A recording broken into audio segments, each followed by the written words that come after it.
ضیوف الرحمن ڈاکٹر حافظ کرناٹکی صاحب سعودی حکومت کی طرف سے حج بیت اللہ شریف کی سعادت حاصل کر کے اپنے گاؤں شکاری پور لوٹے تو گویا شکاری پور والوں کی دید کو ترستی آنکھوں کی پیاس بجھ گئی۔ پورا شہر شکاری پور اپنے شاہی مہمان حافظ کرناٹکی کو دیکھنے کے لیے امٹ پڑا۔ لوگوں کے اندر مسرت کی بے پناہ لہر تھی، جوش تھا، عقیدت اور محبت کا جذبہ تھا۔ اور کیوں نہ ہو، یہ شہر شکاری پور کے لیے ایک یادگار واقعہ تھا، ایک قابل فخر اعزاز تھا۔ پہلی بار شکاری پور سے کوئی شاہی مہمان کی حیثیت سے حج بیت اللہ کے لیے مکہ مدینہ تشریف لے گیا تھا۔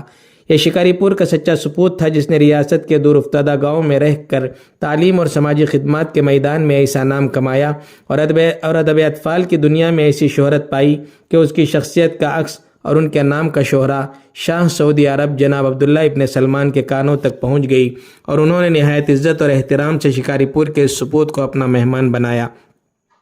ان کی آمد کے موقع سے شہر شکاری پور کے عمائدین، اساتذہ، علماء، ائمہ اور طلباء نے اپنی بے پناہ مسرت کا اظہار کیا اور جامعہ مدینۃ العلوم شکاری پور میں ان کے اعزاز میں ایک استقبالیہ مجلس منعقد کی۔ اس مجلس کی رونق میں اضافہ کرنے کے لیے طلباء نے حافظ کرناٹکی کی لکھی نعتوں کو اس خوش الہانی اور جوش و مسرت سے گایا کہ پوری مجلس جھوم اٹھی۔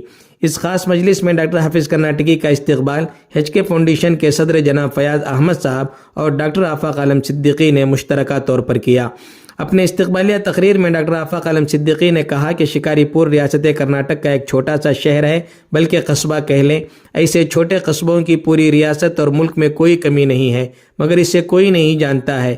اس چھوٹے سے قصبے میں ڈاکٹر حافظ کرناٹکی نے اپنی محنت، لگن اور ایمان و عقیدت کی پختگی کے ساتھ علم کی شمع روشن کی اور دینی و عصری تعلیم کے شاندار ادارے قائم کیے، سماجی، اصلاحی اور فلاحی کاموں کا بیڑا اٹھایا اور پورے منظرنامے کو بدل دیا، ادب اطفال کی طرف توجہ کی اور انقلاب برپا کر دیا۔ یہ ان کی انہی محنتوں کا ثمر ہے کہ آج ان کی شہرت و مقبولیت اور عزت و احترام کا ستارہ بڑے بڑے حکمرانوں کی نظروں میں بھی روشن ہے۔ اسی لیے شاہی حکومت اور ولی عہد عبداللہ ابن سلمان نے انہیں شاہی مہمان کی حیثیت سے حج بیت اللہ کے لیے بلایا اور شاہی مہمان بنا کر ان کی قدر افزائی کی۔